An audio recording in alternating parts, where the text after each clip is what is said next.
Friends, मैं बरखा शर्मा आपका डीलो junction में स्वागत करती हूँ। हम लोग कर रहे हैं बीएनएस की सीरीज़।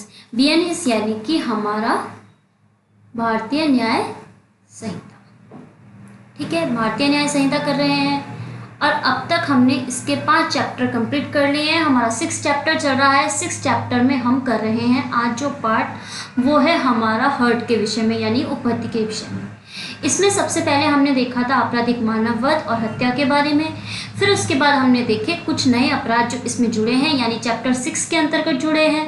और आज जो हम देखेंगे वो उपपत्ति के विषय में देखेंगे यानी हर्ट के विषय में देखेंगे।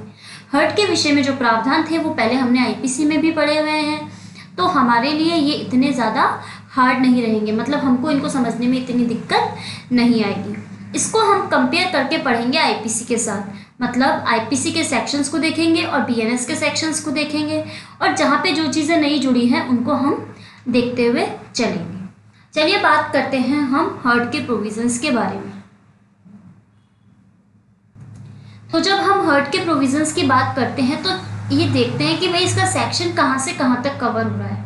तो जब हम सेक्शंस की बात करते हैं तो आता है सेक्शन 114 से लेके 125 तक। सेक्शन 114 से लेके 125 तक आता है जो हमें बताता है कि भाई आखिर उपपत्ति के कौन कौन से प्रोविजंस हैं, इसमें कौन कौन से उपपत्ति कवर होती है। तो सबसे पहले जिस सेक्शन की बात करेंगे वो आएगा सेक्शन नंबर 114 यानी कि 114, जो कि है आईपीसी के सेक्शन 319 की तरह यानी 319 की तरह ही है। क्योंकि जब हम आईपीसी का सेक्शन देखते थे 319 तो उसमें भी उपपत्ति की बात की गई थी, हर्ट की बात की गई थी, और यहाँ पे जो सेक्शन 114 है वो भी उपपत्ति की बात करता है। तो देखते हैं आखिर ये उपपत्ति होती क्या है। तो जो कोई भी व्यक्ति होगा, यहाँ पे नहीं दे रखा कि कोई महिला है, पुरुष है, बालक है, बालिका है, ऐसा कुछ भी नहीं देख रहा। जो कोई भी व्यक्ति यानी इसमें सब व्यक्ति शामिल हो जाएंगे, बालक, बालिका, महिला, पुरुष, किसी भी तरीके का कोई विभेद नहीं किया गया है, सभी व्यक्तियों के बारे में बात कर रहे हैं। जो कोई भी व्यक्ति किसी व्यक्ति को शारीरिक पीड़ा, रोग या अंग शैथिल्य कारित करता है वह उपपत्ति कारित करता है, ये कहा जाता है। Whoever cause bodily pain, disease or infirmity to any person is said to cause hurt।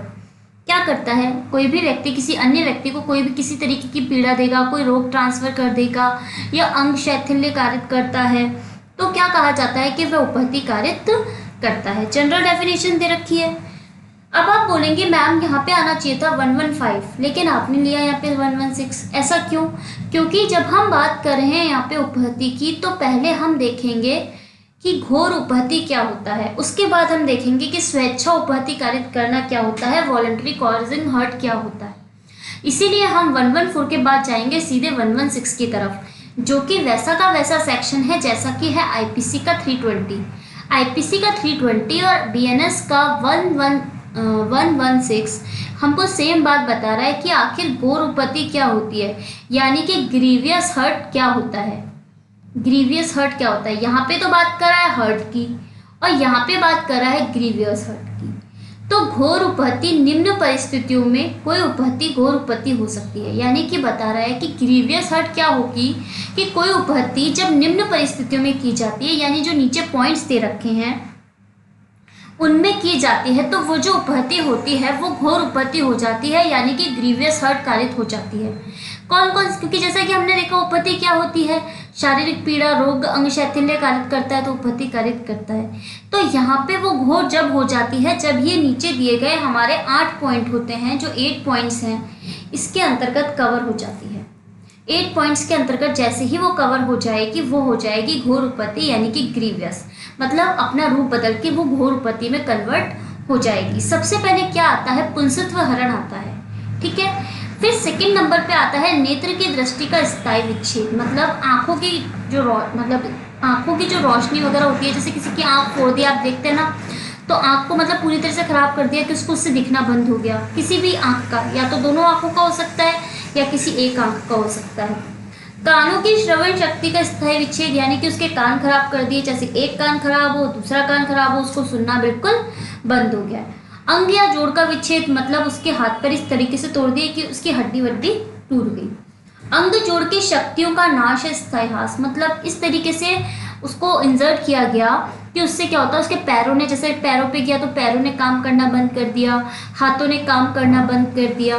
फिर आता है सिर या चेहरे का स्थायी विद्रुपीकरण, मतलब उसके सिर या चेहरे को बहुत खराब कर दिया। आप देखते हैं ना कई बार बॉटल फेंक के मार दी, ठीक है, या कोई चाकू से उसके चेहरे पे निशान कर दिए, तो ये वाली चीज बोल रहा है। अस्थि दांत का भंग या विसंधान, इसका मतलब हो गया एक चेहरे पे मुक्का मारा, तो मुक्का मारा तो उससे या तो उसकी हड्डी टूट गई, हड्डी नहीं टूटी तो क्या हुआ, दांत का भंग यानी कि उसका दांत टूट गया, तो ये भी इसके अंतर्गत कवर हो जाए। कोई उपहति जो जीवन के लिए संकटपूर्ण हो, ठीक है, ऐसी कोई भी उपहति कारित क्यों, जो ऐसा कोई भी हर्ट कारित क्यों जो जीवन के लिए संकटपूर्ण हो गया, मतलब उसका जीवन खतरे में पड़ गया, जिसके फलस्वरूप, मतलब ऐसा काम किया जिसके फलस्वरूप व्यक्ति 15 दिनों तक तीव्र शारीरिक पीड़ा में रहे, ठीक है, और अपने मामूली कामकाज को करने में वो हो गया हो असमर्थ, मतलब जो डेली रूटीन के अपने काम करता था वो काम नहीं कर पाता हो। आपने देखा यहाँ पे लिख रखा है 15 दिनों तक तीव्र शारीरिक पीड़ा में रहा हो, 15 डेज तक रहा हो वो तीव्र शारीरिक पीड़ा, ठीक है, 15 days in severe bodily pain, ठीक है। लेकिन जब ये बात हम करते थे आईपीसी की, तो जब हम आईपीसी में देखते थे तो वहां पे आता था 20 दिनों तक तीव्र शारीरिक पीड़ा में रहा हो, ठीक है। तो आप ये बात नोट करेंगे कि पहले ये चीज़ थी आईपीसी में 20 दिनों के लिए, और जब हम बीएनएस ने इसकी बात करी है तो बीएनएस ने ले लिया है इसको 15 दिनों के लिए, ठीक है। तो ये पॉइंट हमारे लिए इम्पॉर्टेंट हो सकता है, ठीक है। आप नोट डाउन करके चल सकते हैं अपने बीएनएस के एक्ट में, जिनके पास एक्ट है वो अपने बीएनएस के एक्ट में क्या कीजिए, नोट डाउन कर लीजिए कि आखिर कौन कौन से सेक्शंस हमारे लिए इम्पॉर्टेंट हो सकते हैं। तो ये वाली बात हमारे लिए यहाँ पे इम्पोर्टेंट हो सकती है। चलिए बढ़ते हैं हम आगे। जब हम आगे बढ़ते हैं तो हम देखेंगे कि आखिर स्वेच्छा उपहति और स्वेच्छा घोर उपहति क्या होती है। उपहति और घोर उपहति को तो हमने देख लिया। उपहति ने बात करी 114 में और घोर उपहति ने बात की 115 में। अब ये बात करेंगे कि ये वॉलंटरी कब हो जाती है, स्वेच्छा कब हो जाती है। ये तो ये जो बात हमको क्लियर करेंगे ना, ये सेक्शन करेंगे हमको 115 और 117, ठीक है।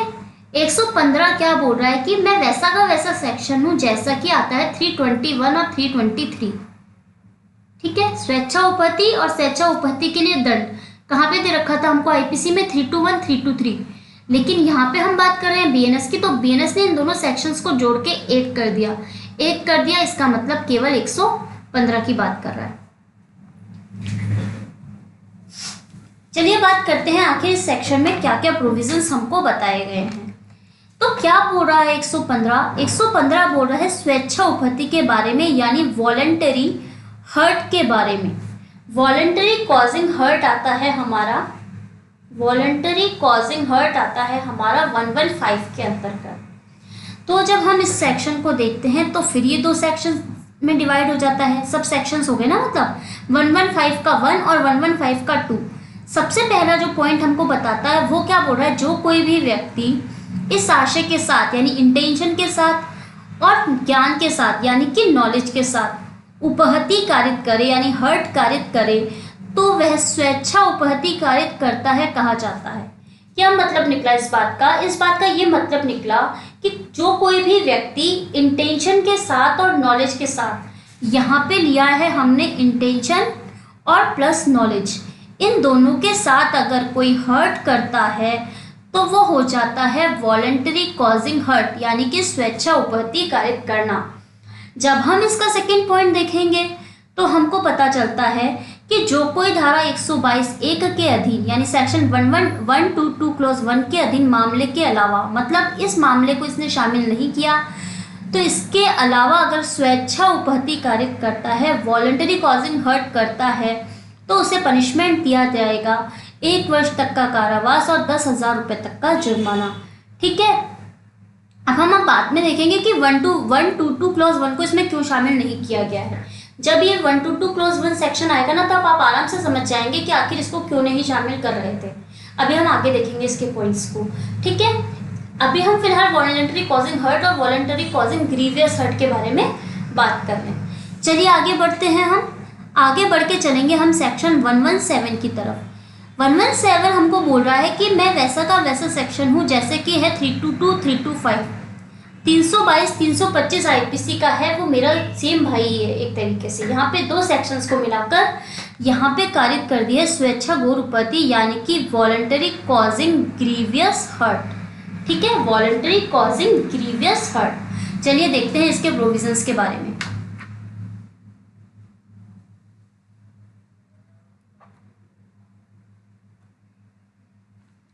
जब हम बात करते हैं वॉलंटरी कॉजिंग ग्रीवियस हर्ट की, तो इसमें आते हैं 4 पॉइंट्स। इसमें आ रहे हैं 4 पॉइंट्स। 4 पॉइंट्स कवर कर रहा है वॉलंटरी कॉजिंग ग्रीवियस हर्ट। आप यहाँ पे इसको रख सकते हैं, वॉलंटरी कॉजिंग ग्रीवियस हर्ट। ठीक है, तो सबसे पहले इसका पॉइंट देखते हैं क्या बोल रहा है कि जो कोई आशय या ज्ञान के साथ, यहाँ पे भी इसने सेम बात करी कि भाई इंटेंशन होनी चाहिए, नॉलेज के साथ क्या करता है, जानबूझकर, मतलब उसको पता है कि इससे आखिर क्या हो सकता है, मतलब ऐसी कौन से अपराध होंगे जो इससे गठित हो सकते हैं, मेरे अलावा ऐसा कौन सा काम किया जा रहा है जिससे कि कॉजिंग हर्ट हो सकती है या नहीं हो सकती, जानबूझकर वो व्यक्ति वैसा काम कर रहा है। जो कोई आशय या ज्ञान के साथ जानबूझकर घोर उपपत्ति कारित करता है, ग्रीवियस हर्ट करता है।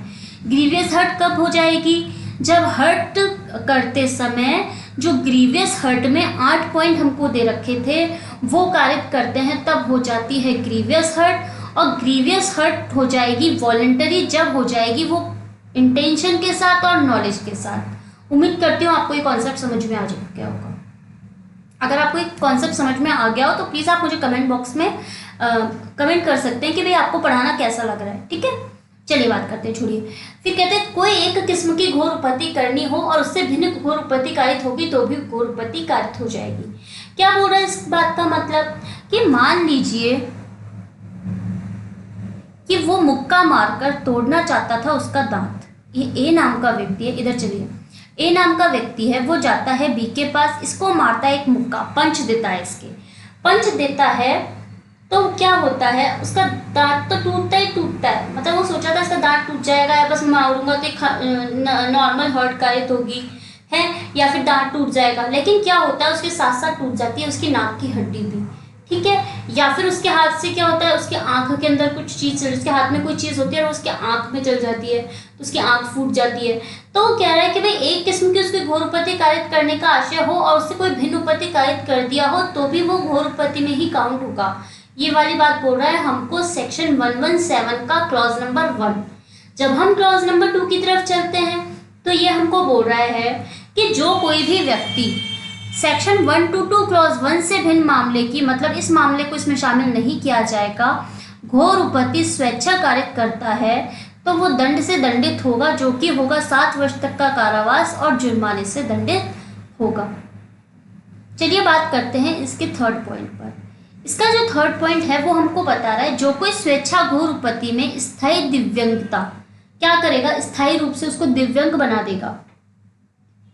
फिर क्या होगा, स्थायी रूप से दिव्यांग बनाने पर उसको क्या करेगा, परमानेंट रूप से डिसेबल बना देगा या फिर उसको लगातार विकृतशीलता कारित करता रहता है। मतलब उसको ऐसी परिस्थिति में ला दिया कि उसकी स्थिति लगातार विकृतशील होने की हो जाती है तो वो दंडित किया जाएगा 10 वर्ष तक के कारावास, जो कि आजीवन, कम से कम तो 10 वर्ष का होगा और जो जाएगा आजीवन कारावास तक यानी कि लाइफ इम्प्रिजमेंट तक, और जुर्माने से उसको दंडित किया जाएगा। चलिए बात करते हैं इसके सब क्लॉज 4 पर। मतलब जो 117 है उसका 4th नंबर का पॉइंट जो है वो हमको क्या बता रहा है, ग्रुप की बात कर रहा है कि वे सामूहिक स्वेच्छा घोर उपपत्ति कारित करना। समूह के लोग हैं वो क्या करते हैं, स्वेच्छा यानी कि वॉलंटरी घोर उपपत्ति यानी कि ग्रीवियस हर्ट कारित करते हैं। इसके अंतर्गत क्या है, कुछ पॉइंट्स दे रखे हैं, जैसे कि ग्रुप में कैसे ऑफेंस होगा। क्या यहाँ पे 2 या अधिक व्यक्ति लिख रहे हैं, जी नहीं, क्योंकि यहाँ पे इन्होंने स्पेसिफिकली लिख दिया 5 या अधिक व्यक्ति। 5 या अधिक व्यक्ति सामान्य मति, मतलब उनका जो माइंड है वो माइंड मेकअप हो चुका है एक साथ, मतलब मस्तिष्कों का मिलन हो गया है। उन्होंने अपनी सामान्य मति से कार्य करते हुए किसी व्यक्ति को कारित की है, उसके मूलवंश, जाति, समुदाय, लिंग, जन्म स्थान, भाषा, व्यक्तिगत विश्वास या अन्य किसी आधार पर घोर उपपत्ति करेगा।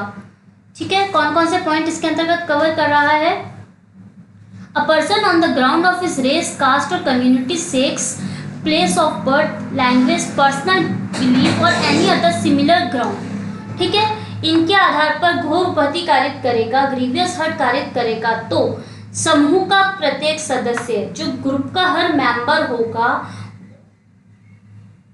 वो क्या होगा, दंडित किया जाएगा। कौन से अपराध के लिए? घोर उपहति कारित करने के लिए।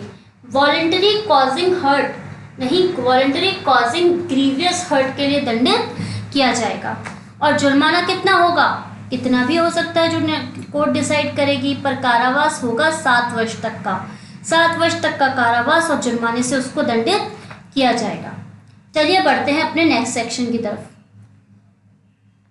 नेक्स्ट सेक्शन जो आ रहा है वो आ रहा है सेक्शन 118। सेक्शन 118 क्या बोल रहा है कि ये वैसा का वैसा सेक्शन है जैसा कि है आईपीसी का सेक्शन 324 और 326। 324, 326 में सेम बात दे रखी है, सेम कॉन्सेप्ट दे रखा है जो कि बीएनएस के सेक्शन में दे रखा है 118 के अंतर्गत। ये तो हो गया बीएनएस का 118 और यहाँ पे बात कर रहा है 324, 326 आईपीसी के बारे में। उसमें क्या बता रखा है? खतरनाक आयुधों या साधनों द्वारा स्वेच्छा उपहति या घोर उपहति कारित करना, वॉलंटरी कॉजिंग हर्ट और grievous hurt by dangerous weapons और मीन्स। इसका मतलब खतरनाक आयुधों और साधनों से उपहति या घोर उपहति कारित करना स्वेच्छा, ठीक है। इसमें भी 2 पॉइंट दे रखे हैं हमको। तो सबसे पहला जो पॉइंट आता है वो बोलता है सेक्शन 122 क्लोज 1 के अलावा। देखिए यहाँ पे भी इसको हटा दिया, मतलब इस सेक्शन को हर जगह हटाते हुए चले। अभी हम आगे पढ़ेंगे कि क्यों हटा दिया इस सेक्शन को, ठीक है। तो क्या करेगा, जो कोई इस जो सेक्शन दे रखा है इसके अलावा कोई असन वेधन या काटने के किसी उपकरण के द्वारा, ठीक है। इसके अंतर्गत कौन से आगे? इंस्ट्रूमेंट फॉर शूटिंग, स्टैबिंग और कटिंग और any instrument which used as a weapon of offence. क्या करेगा, इनके जो उपकरण दे रखे हैं उनके द्वारा जो यदि आक्रामक आयुध के तौर पर उपयोग में लाया जाए तो उससे मृत्यु कारित होना संभव है, ठीक है। मतलब इन उपकरणों का ऐसे प्रयोग कर रहा है कि जिससे मृत्यु कारित होना संभव हो जाए, या किसी अग्नि तत्व पदार्थ, विष संरक्षक पदार्थ, विस्फोटक पदार्थ के द्वारा। कौन कौन से अदर पदार्थ दे रखे हैं इसके अंतर्गत? फायर और एनी हीटेड सब्सटेंस और by means of any poison और any corrosive substance or by means of any explosive substance or by means of any substance which it is deleterious to the human body to inhale। ये बता रहा है, क्या बोल रहा है कि भाई ये पदार्थ है। सबसे पहले इसने देख लिया काटने के उपकरण हो गए, फिर इसके बाद कोई अग्नि हो गई, फायर हो गया, कोई पदार्थ हो गया, कोई जहर हो गया, कोई विस्फोटक पदार्थ वगैरह हो गया, या ऐसे पदार्थ जिससे श्वास में जाकर, निगलकर या मानव रक्त में पहुंचकर, मतलब इस तरीके का कोई पदार्थ है जो क्या होगा, जैसे एयर के थ्रू सांस में जाकर या उसने निगल लिया, और या फिर क्या हुआ, वो मानव के रक्त में पहुंचकर, खून में पहुंचकर, ब्लड में पहुंचकर मानव शरीर के लिए हानिकारक हो। तो या फिर क्या करेगा, जीव जंतु जो होते हैं, जैसे मान लीजिए किसी को डॉगी है घर में, वो डॉगी उसके ऊपर छोड़ दिया, तो जीव जंतु के द्वारा स्वेच्छा उपहति कारित करेगा, ठीक है। वॉलंटरी क्या करेगा, हर्ट कारित करेगा, तो 3 वर्ष तक का कारावास और 20,000 रुपए तक के जुर्माने से उसको दंडित किया जाएगा, ठीक है। फिर इसके बाद देखते हैं इसका सेकंड पॉइंट। सेकंड पॉइंट हमको बता रहा है, इसकी किस बारे में बता रहा है भाई, वीपन्स के साथ वॉलंटरी कॉजिंग ग्रीवियस हर्ट, ठीक है। आप देख रहे हैं इसमें अल्फाबेट जुड़ते जा रहे हैं। तो क्या बोल रहा है ये कि भाई इसने फिर वही 120 क्लॉज 1 को शामिल नहीं किया, तो इसको छोड़कर उपधारा 1 यानी कि ये जो दे रखे ना, काटने के उपकरण, विस्फोटक पदार्थ, कोई ऐसा पदार्थ जो जिसको निगल ले, श्वास में ले जाए, ऐसा करके जो मानव के लिए हानिकारक हो और जीव जंतु को छोड़ के उसके ऊपर उपहति कारित करेगा। तो ऐसा करके अगर कोई स्वेच्छा घोर उपहति कारित करता है, वॉलंटरी कॉजिंग ग्रीवियस हर्ट करता है, तो वो कम से कम 1 वर्ष तक का कारावास जो 10 वर्ष तक का हो सकेगा और जुर्माने से दंडित किया जाएगा। तो ये तो बात हुई किसके बारे में, वीपन्स और मीन्स के साथ voluntary causing hurt and voluntary causing grievous hurt. अब हम बढ़ते हैं हमारे नेक्स्ट सेक्शन की तरफ।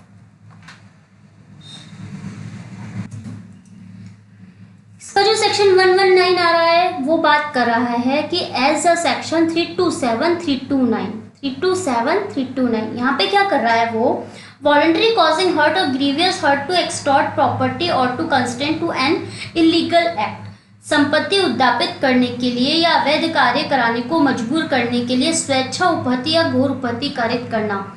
यहाँ पे भी क्या कर रहा है, हर्ट कर रहा है और ग्रीवियस हर्ट कर रहा है। कैसे कर रहा है, वॉलंटरी कर रहा है। तो क्या होगा, जो कोई इस प्रयोजन से स्वेच्छा उपहति कारित करेगा कि उपहत व्यक्ति से या उससे हितबद्ध किसी व्यक्ति से कोई संपत्ति या मूल्यवान प्रतिभूति उद्यापित की जाए या उपहत व्यक्ति को या उससे हितबद्ध किसी व्यक्ति को ऐसी बात जो अवैध हो, जिससे किसी अपराध का किया जाना सूकर यानी कि आसान होता है, करने के लिए मजबूर किया जाए, तो वह दोनों में से किसी भांति के कारावास से जिसकी अवधि होगी 10 वर्ष तक की और जुर्माने से दंडित किया जाएगा। यानी संपत्ति देने के लिए, उद्यापित करने के लिए या कोई अवैध कार्य को मजबूर करने के लिए अगर हर्ट कारित की जाती है, वॉलंटरी हर्ट कारित की जाती है, तो 10 वर्ष तक का कारावास और जुर्माने से दंडित किया जाएगा। और अगर ऐसा करने के लिए वॉलंटरी कॉजिंग ग्रीवियस हर्ट की जाती है तो आजीवन कारावास या 10 वर्ष तक के कारावास से दंडित किया जाएगा। यानी कम से कम तो होगा 10 वर्ष और अधिकतम हो सकेगा आजीवन कारावास और जुर्माने से दंडित किया जाएगा। फिर इसके बाद जो सेक्शन आता है वो आता है 120। सेक्शन 120 आता है बीएनएस का और आईपीसी के सेम सेक्शंस आते हैं 330, 331। ये वाला सेक्शन हमारे लिए इम्पॉर्टेंट है क्योंकि इस तरीके के जो क्वेश्चन है वो हमारे मोस्टली आरजीएस वगैरह में या जुडिशरी के एग्जाम में, एपीओ वगैरह में पूछे जाते हैं। ठीक है, तो इस वाले सेक्शन को आप इम्पोर्टेंट मार्क कर सकते हैं। तो यहाँ पे क्या कर रहा है, संस्वीकृति। क्या होती है संस्वीकृति, कन्फेशन करने के लिए। संस्वीकृति उद्यापित करने या विवश करके संपत्ति का प्रत्यावर्तन कराने के लिए स्वेच्छा उपहति या घोर उपहति कारित करना।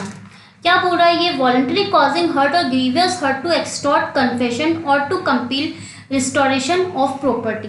रिस्टोरेशन की बात कर रहा है।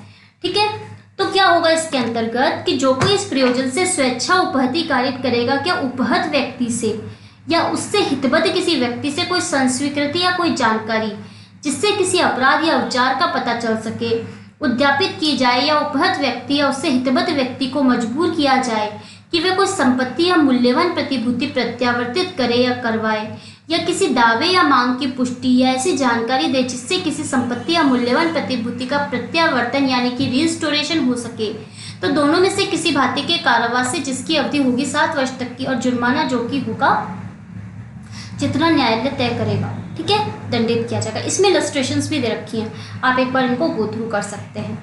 तो क्या होगा, इसमें दंडित किया जाएगा 7 वर्ष तक के कारावास और जुर्माने से। चलिए इसका एक इलस्ट्रेशन हम देख ही लेते हैं। क्या एक जो पुलिस अधिकारी है ऐसे यह स्वीकृति कराने के लिए कि उसने अपराध किया है उसे उत्प्रेरित करने के लिए यातना देता है, क्या इस धारा के अधीन अपराध का दोषी होगा। ठीक है, ये क नाम का व्यक्ति है, एक मिनट रुकिए, क नाम का व्यक्ति, ए नाम का व्यक्ति है जो कि है पुलिस ऑफिसर है, इसको हम ब्रैकेट में डाल देते हैं। ठीक है, ये बी नाम का व्यक्ति है, इसको क्या करता है, संस्वीकृति यानी कि कन्फेशन कराने के लिए यातना देता है, मतलब प्रताड़ित करता है उसको। तो इसने क्या किया है, इसने अपराध किया है। कौन सा अपराध किया है यहाँ पे, इसने अपराध किया है 120 का, और इसके अंतर्गत इसको दंडित किया जाएगा 7 वर्ष तक के कारावास और जुर्माने से। ठीक है, और अगर यही काम करने में मतलब इसको इतनी यातना, नॉर्मल यातना दी गई तो आ जाएगा 120 का क्लोज 1। ठीक है, पर अगर इसने कर दी घोर उपहति, वॉलंटरी कॉजिंग ग्रीवियस हर्ट, तो यहाँ पे आ जाएगा अपराध का दंड जो कि होगा 10 वर्ष तक का कारावास और जुर्माने से दंडित किया जाएगा। ठीक है, अब हम बात करते हैं हमारे नेक्स्ट सेक्शन की। क्या बोल रहा है, 121। 121 वैसा का वैसा सेक्शन है। ये 121 तो हो गया हमारे बीएनएस का, और 121 वैसा का वैसा सेक्शन है जैसा कि है आईपीसी का 332 और 333, 332, 333। ठीक है, इसमें क्या बात की गई है, इसमें बात की गई है कि लोक सेवक को अपने कर्तव्य से भयोप्रोत करने के लिए स्वेच्छा उपहति या घोर उपहति कारित करना। ठीक है, क्या बात हुई इसके अंतर्गत, तो इस सेक्शन में क्या हुआ, लोक सेवक को अपने कर्तव्य से भयोप्रोत करने के लिए, मतलब भयोप्रोत का मतलब हो गया कि भाई उसको डरा धमका के करने के लिए, मतलब हटा दिया, उसको अपने कर्तव्य को करने से हटा दिया। स्वेच्छा उपपत्ति या स्वेच्छा घोर उपपत्ति कारित करेगा, इसका मतलब हो गया तो हर्ट करेगा या क्या करेगा, ग्रीवियस हर्ट करेगा। तो वॉलंटरी कॉजिंग हर्ट और grievous hurt to deter public servant from his duty. तो क्या होगा अगर ऐसा करेगा, तो स्वेच्छा उपपत्ति करेगा तो 5 वर्ष तक का कारावास और जुर्माने से दंडित किया जाएगा, और जो 1 वर्ष से कम की नहीं होगी और जो 10 वर्ष तक की होगी जुर्माने से दंडित किया जाएगा अगर ग्रीवियस हर्ट कारित की जाती है। ठीक है, वॉलंटरी कॉजिंग ग्रीवियस हर्ट की जाती है। वॉलंटरी हर्ट किया तो यहाँ पे आ जाएगा वॉलंटरी कॉजिंग हर्ट। ठीक है, चलिए नेक्स्ट सेक्शन की बात करते हैं। सेक्शन 122 जिसको हम इतने देर से देख रहे थे, 122 क्लॉज 1 आएगा तो शामिल नहीं होगा, 122 क्लॉज 1 आएगा तो शामिल नहीं होगा। तो आखिर ये 122 क्लॉज 1 क्या है ये अभी हम देखेंगे। तो सेक्शन 122 है same as a section IPC section 334 and 335। 122 तो किसका है, बीएनएस का है, क्योंकि हम बीएनएस कर रहे हैं, और 334 और 335 आते हैं हमारे आईपीसी के। तो ये बोल रहा है प्रकोपन पर स्वेच्छा उपपत्ति या घोर उपपत्ति कारित करना, वॉलंटरी कॉजिंग हर्ट और ग्रीवियस हर्ट ऑन प्रोवोकेशन आ रहा है यहाँ पे। ठीक है ना, तो देखते हैं इसका एक बार डिटेल में क्या है ये। तो सबसे पहला जो इसका पॉइंट आ रहा है वो हमको ये बोल रहा है कि जो कोई गंभीर और अचानक प्रकोपन स्वेच्छा उपपत्ति कारित करेगा, यदि ना तो उसका आशय उस व्यक्ति से भिन्न जिसने प्रकोपन दिया था किसी व्यक्ति को उपपत्ति कारित करने का हो, ना वह अपने द्वारा ऐसी उपपत्ति कारित किया जाना संभाव्य जानता हो। मतलब उसको पता नहीं है, उसका आशय इंटेंशन के साथ नहीं है, प्रकोपन पर उसको दिया गया, उसका आशय भी ऐसा नहीं है कि उपपत्ति कारित करे, तो वह दोनों में से किसी भांति के कारावास से जिसकी अवधि 1 मास तक की हो सकेगी, जुर्माना जोड़ के होगा 5,000 रुपये तक से दंडित किया जाएगा। ठीक है, गंभीर और अचानक प्रकोपन दिया गया है उसको, पर स्वेच्छा उपपत्ति कारित करेगा, पर यहाँ पे क्या होगा, आशय और ज्ञान नहीं होगा, मतलब उसका इंटेंशन ऐसा नहीं है, तो 1 मास तक का कारावास और जुर्माने से दंडित किया जाएगा। जैसे आशय ज्ञान हो, आपने उपपत्ति कारित किए तो एक बार तो पनिशमेंट आपको मिलेगा ही मिलेगा। और जो कोई गंभीर या अचानक प्रकोपन पर बिना या आशय ज्ञान के स्वेच्छा घोर उपपत्ति कारित करेगा, वॉलंटरी कॉजिंग हर्ट कर ग्रीवियस हर्ट करेगा, तो 5 वर्ष तक का कारावास और 10,000 रुपये तक के जुर्माने से उसको दंडित किया जाएगा। अब बात करते हैं सेक्शन 123 की, जो कि है आईपीसी का सेक्शन 338 की तरह। क्या बात कर रहा है कि अपराध करने के आशय से विष इत्यादि द्वारा उपहति कारित करना, विष इत्यादि के द्वारा उपहति कारित करना। जो कोई इस आशय से किसी व्यक्ति की उपहति कारित की जाए या अपराध करने के या किए जाने को सुकर यानी कि आसान बनाने के आशय से, या यह संभाव्य जानते हैं कि वह तद द्वारा उपहति कारित करेगा, कोई विष या जड़ीमाकारी नशा करने वाली या अस्वास्थ्यकर औषधि या अन्य चीज उस व्यक्ति को देगा, उसके द्वारा लिया जाना कारित करेगा, वह दोनों में से किसी भांति के कारावास जिसकी अवधि होगी 10 वर्ष तक की और जुर्माने से दंडित किया जाएगा। Causing hurt by means of poison etc with intent to commit an offence. ठीक है, ये बात बोल रहा है हमको 123। चलिए बात करते हैं हमारे नेक्स्ट सेक्शन की, सेक्शन 124। सेक्शन 124 हमारे लिए इंपॉर्टेंट है क्योंकि एसिड अटैक के जो मामले आते हैं ना वो इसी में कवर करते हैं। तो क्या बोल रहा है ये कि अम्ल आदि का प्रयोग करके स्वेच्छा घोर उपहति कारित करना, उपहति की बात नहीं कर रहा, क्योंकि ऐसा करके वो क्या कर रहा है, हर्ट नहीं कर रहा, ग्रीवियस हर्ट ही कारित कर रहा है। आप नोटिस कीजिए यहाँ पे हर्ट का उपयोग नहीं किया गया है, ठीक है ना, हर्ट की बात नहीं की गई है, सीधे इसने बात की है वॉलंटरी कॉजिंग ग्रीवियस हर्ट की। ठीक है, तो अम्ल आदि का प्रयोग करके स्वेच्छा घोर उपहति कारित करना, जो कोई भी व्यक्ति हो सकता है, किसी व्यक्ति के शरीर के किसी भाग किन्हीं भागों को उस व्यक्ति पर अम्ल फेंककर या अम्ल देकर या साधनों का प्रयोग करके कोई क्षति कारित करता है, आंशिक नुकसान कारित करता है या अंग विकार करता है, उसको जलाएगा, विकलांग कर देगा, विद्रुपित कर देगा, निशक्त कर देगा या घोर उपहति कारित करेगा, तो 10 वर्ष से कम की नहीं होगी, जो आजीवन कारावास तक की हो सकेगी और जुर्माने से दंडित किया जाएगा। ठीक है, अब इसके अगर इसी तरीके का अगर प्रयत्न किया जाएगा, अटेम्प्ट किया जाएगा, तो वो दंडित होगा 5 वर्ष से कम नहीं, जो 7 वर्ष तक हो सकेगी और जुर्माने से दंडित किया जाएगा। तो ये तो बात हुई हमारे सेक्शन 124 की। जब हम बात करते हैं सेक्शन 125 की, तो वो बात कर रहा है कि कार्य जिससे दूसरों का जीवन या व्यक्तिक्षेप संकटापन्न हो। क्या बोल रहा है कि जो कोई कोई भी व्यक्ति होता है इतने उतावलेपन या उपेक्षा से कोई ऐसा कार्य करेगा कि उससे मानव जीवन या दूसरों को व्यक्तिगत क्षेम संकटापन्न हो, तो दोनों में से किसी भांति के कारावास से जिसकी अवधि 3 मास तक की हो सकेगी, जुर्माने से जो 2500 रुपये तक का हो सकेगा, दंडित किया जाएगा। परंतु अगर इससे उपहति कारित की हो जाती है तो 6 मास तक का कारावास, जुर्माना जो कि 5000 तक होगा, से दंडित किया जाएगा। अगर घोर उपहति कारित हो जाती है तो 3 वर्ष तक का कारावास और जुर्माना जो कि 10,000 रुपये तक का होगा, दंडित किया जाएगा। ठीक है। जनरल बात बोली इसके पॉइंट में कि भाई उतावले या उपेक्षा से अगर कोई कार्य किया जिससे दूसरे मानव का जीवन अगर संकट में पड़ गया तो 3 मास तक का कारावास और जुर्माने से दंडित किया जाएगा। अगर हर्ट कारित हो जाती है तो 6 मास तक का कारावास और 5,000 रुपये का जुर्माना होगा।